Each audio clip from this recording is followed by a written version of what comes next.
Assalamualaikum warahmatullahi wabarakatuh. Segala puji syukur kita panjatkan ke hadirat Allah Subhanahu wa taala yang telah memberikan rahmat dan karunia-Nya sehingga kita bisa belajar pada sesi kali ini. Dengan rasa syukur dan semangat berbagi ilmu, saya akan mengajarkan panduan awal bagi siapa saja yang ingin memahami dan menerapkan dasar-dasar komunikasi verbal.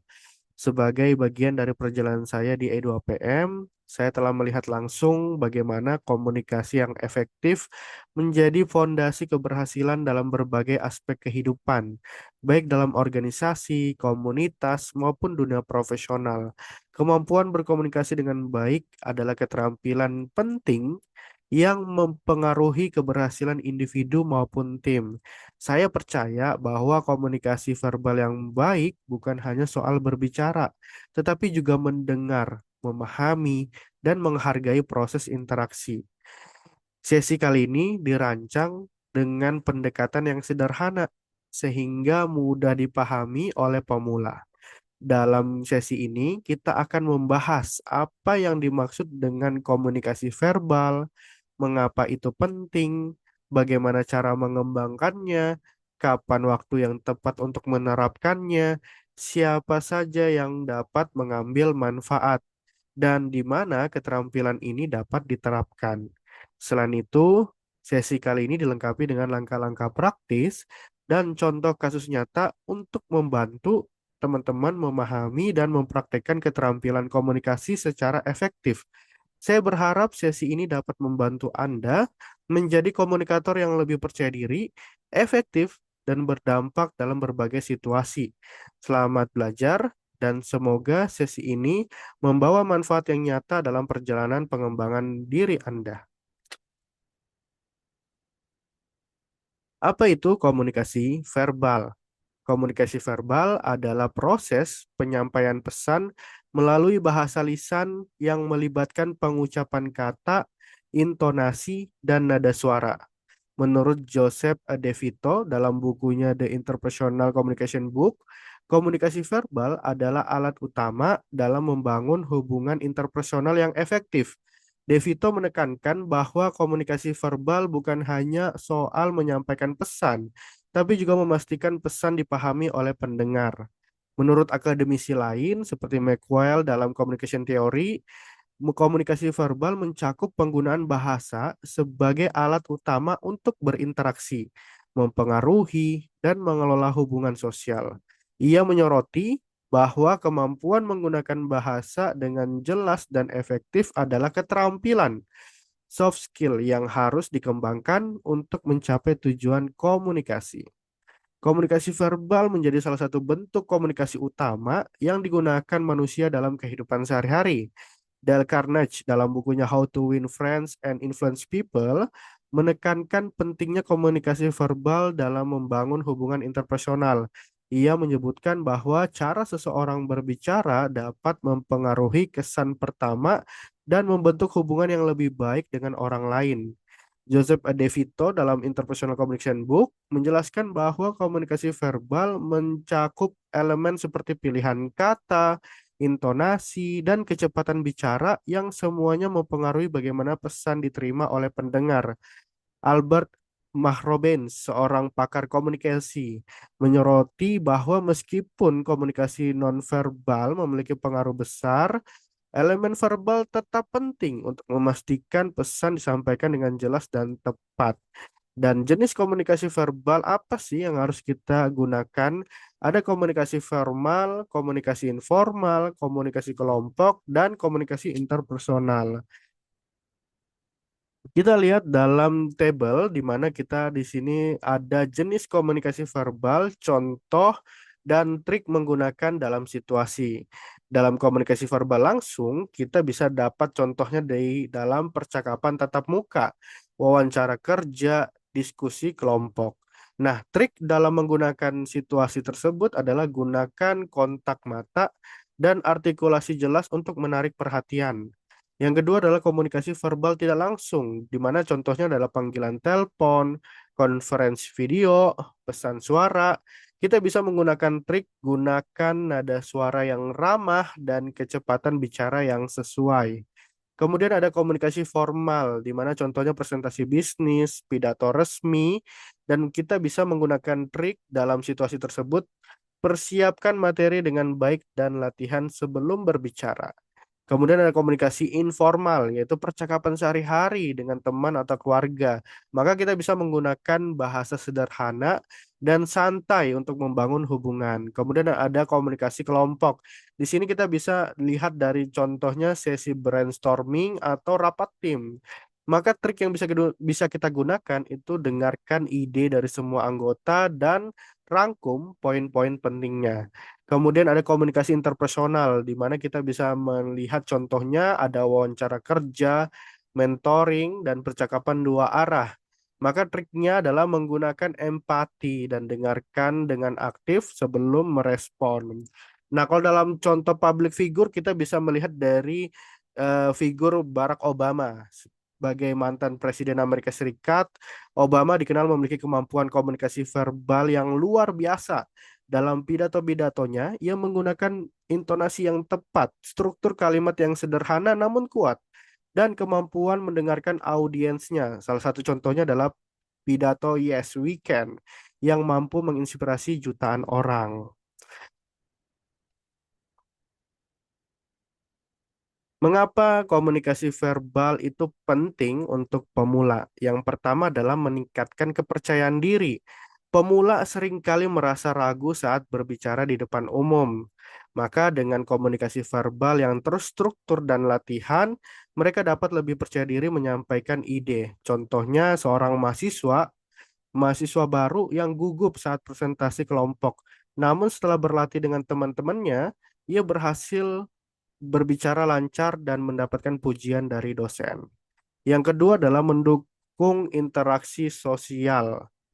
Komunikasi verbal mempermudah membangun hubungan interpersonal dengan orang lain, baik dalam konteks sosial maupun profesional. Contohnya seperti seorang karyawan baru menggunakan komunikasi verbal yang ramah untuk memperkenalkan dirinya kepada tim, sehingga ia lebih mudah diterima dalam lingkungan kerja. Yang ketiga adalah membantu karir.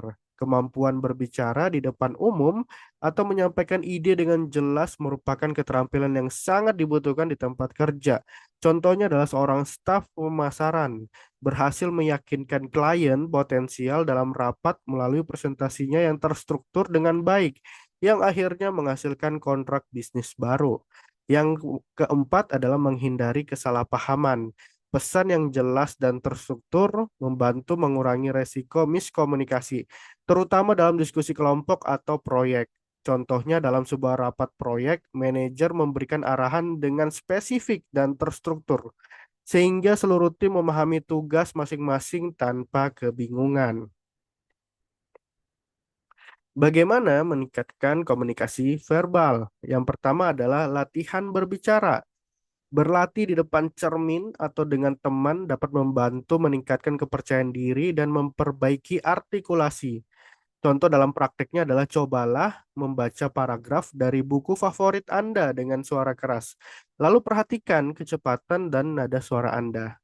Yang kedua adalah dengarkan dengan aktif, ya, fokus pada lawan bicara untuk memahami pesan mereka sebelum respon.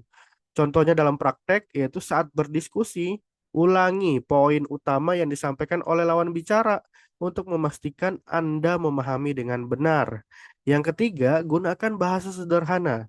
Hindari penggunaan istilah teknis atau kata-kata yang terlalu rumit untuk memastikan pendengar memahami pesan Anda. Contoh dalam praktek, jika menjelaskan topik yang rumit, gunakan analogi atau contoh yang relevan dengan kehidupan sehari-hari. Yang keempat, berikan umpan balik. Pastikan pendengar memahami pesan Anda dengan mengajukan pertanyaan atau meminta pendapat mereka. Contoh dalam prakteknya adalah setelah menjelaskan sebuah rencana dalam rapat, tanyakan apakah ada yang perlu dijelaskan lebih lanjut. Nah, seperti itu. cara meningkatkan komunikasi verbal. Nah, kita juga ada tips dan arahan nih untuk meningkatkan komunikasi verbal. Yang pertama adalah latihan konsisten.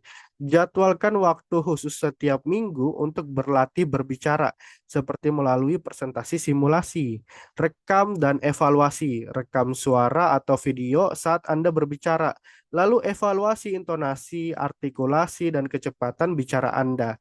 Gunakan kontak mata saat berbicara dengan orang lain. Jaga kontak mata untuk menunjukkan perhatian dan meningkatkan koneksi. Atur kecepatan bicara. Hindari berbicara terlalu cepat atau terlalu lambat. Sesuaikan tempo dengan kebutuhan audiens.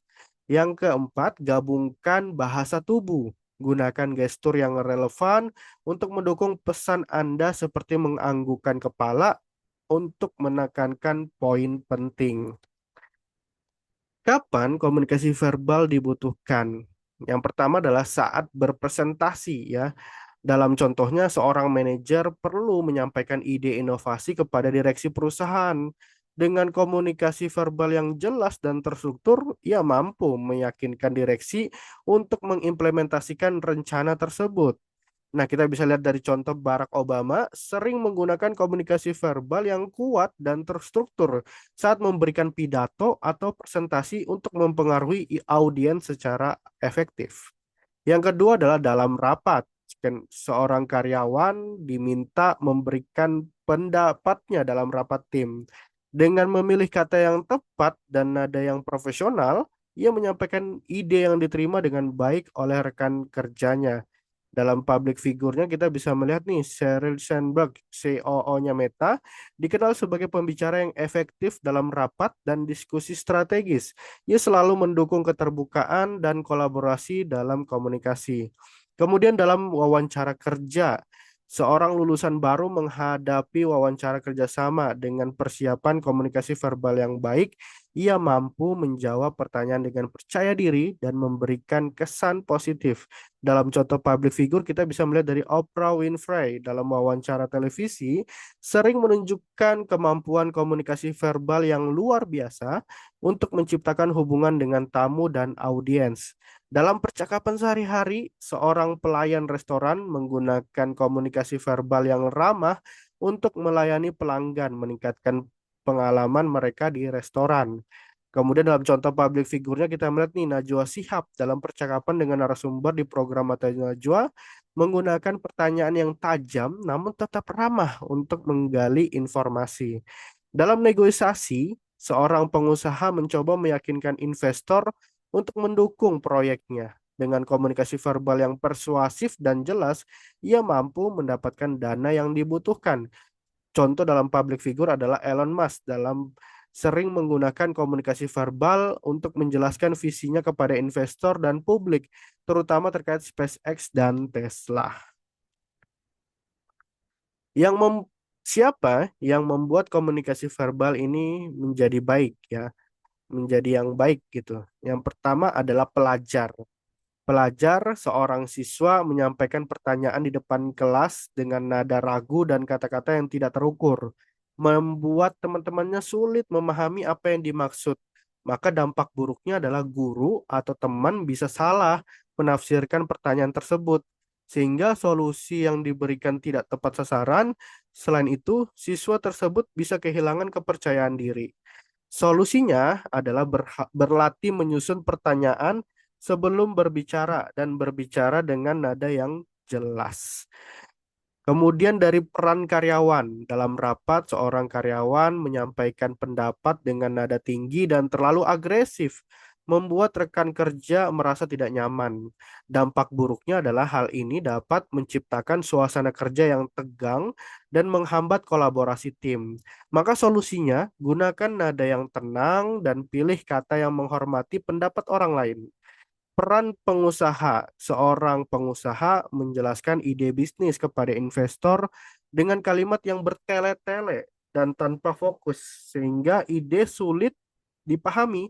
Dampak buruknya adalah investor kehilangan minat untuk mendukung proyek tersebut karena merasa waktu mereka terbuang. Solusinya, latihan presentasi dengan fokus pada poin-poin utama yang jelas dan relevan. Kemudian peran orang tua, seorang orang tua memarahi anaknya dengan kata-kata yang menyakitkan tanpa menjelaskan alasan di balik kemarahan tersebut. Maka dampak buruknya adalah anak merasa tidak dihargai dan menjadi enggan untuk berkomunikasi dengan orang tua di masa depan. Dan solusinya adalah gunakan bahasa yang konstruktif dan ajak anak berdiskusi tentang solusi untuk masalah yang dihadapi. Dalam berbagai peran, komunikasi verbal yang buruk dapat menciptakan dampak negatif yang besar. Dengan meningkatkan keterampilan berbicara dan mendengar, individu dapat menghindari kesalahpahaman dan membangun hubungan yang lebih baik dari berbagai aspek kehidupan. Di mana komunikasi verbal bisa diterapkan?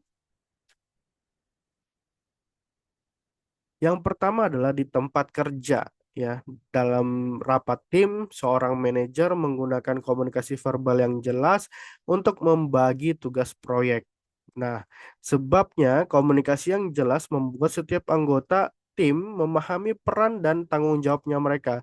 Akibat positifnya adalah proyek selesai tepat waktu dengan efisiensi yang tinggi.